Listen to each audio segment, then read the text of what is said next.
Units of the Syrian Arab Army chase remnants of terrorists in Aleppo and eliminate a large number of them.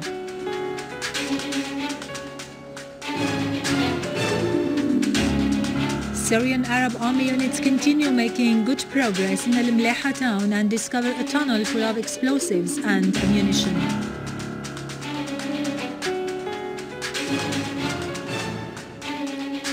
Lavrov stresses that the massacre in the Ukrainian city of Odessa is a fascist, heinous crime.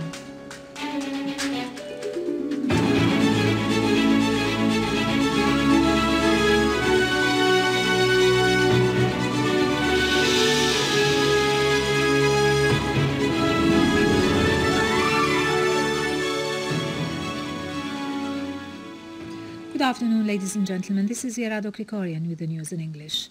In Aleppo, Syrian Arab Army freed 15 citizens who were kidnapped by the armed terrorist groups in Bustan al-Qasr.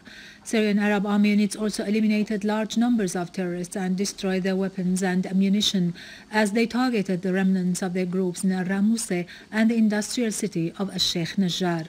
Besides, Syrian Arab Army units killed many terrorists and injured several others in Al-Layramoun, Kafar Hamra, Haretan, Anadan, Daret Azza, Khan al-Asal and Al-Jandul roundabout. Meanwhile, Syrian Arab Army units repelled an attack by armed terrorist groups on the central prison of Aleppo, inflicting heavy casualties among the terrorists.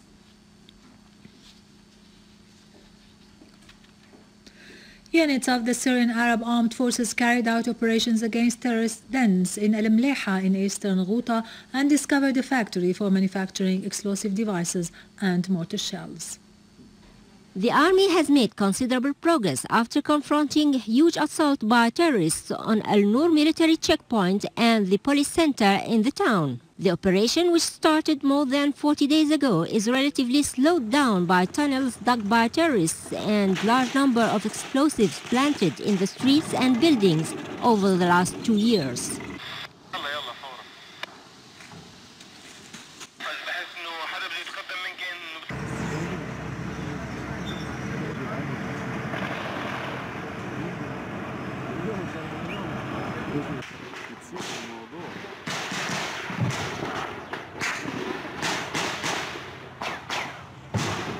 Recapturing Al-Mleiha will be a big blow to the terrorists who consider it a main gate into eastern Ghouta, with just 2 kilometers away from Damascus International Airport, let alone that it is adjacent to the heavily populated city of Jaramana. Units of the Syrian Arab Army had already taken control of the main square in Al-Mleiha.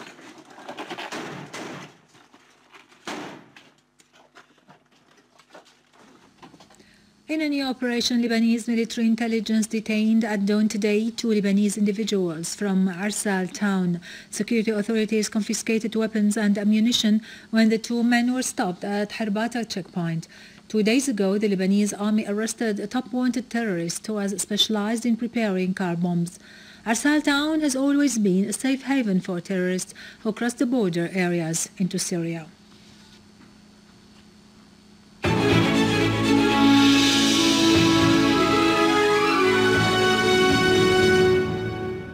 Welcome back.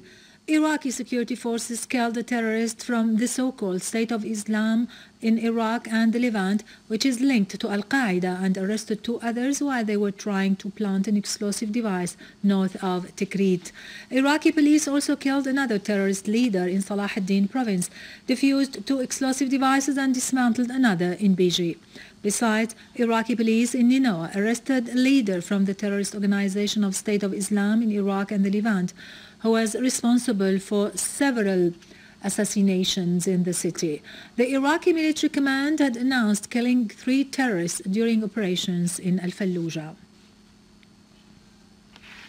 Iranian Assistant Foreign Minister for Arab and African Affairs Hussein Emir Abdullahian said that the support provided by the foreign countries to the terrorist groups in Syria has aggravated the humanitarian crisis.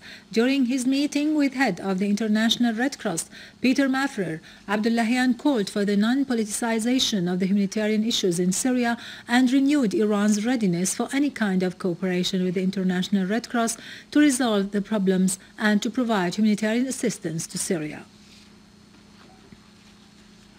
Finally, Russian Foreign Minister Sergei Lavrov asserted that the disaster which happened in the Ukrainian city of Odessa last Saturday is a blatant fascist crime, stressing that Russia would not allow to conceal the facts and to cover up the investigation of crimes committed by the extremists in the city. During a ceremony on the occasion of the blind eye to the increase of supporters of fascism and the organizing marches to honor former fascists who had been convicted as criminals during Nuremberg trial. Meanwhile, the toll of the riot carried out by extremists in Odessa, including setting a huge fire in the union's headquarters in the city, has risen to 46 people.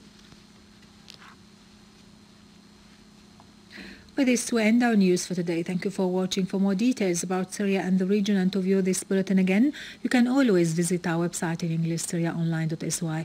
Now to latest business and market news with Rani Gunjan, but after a short break.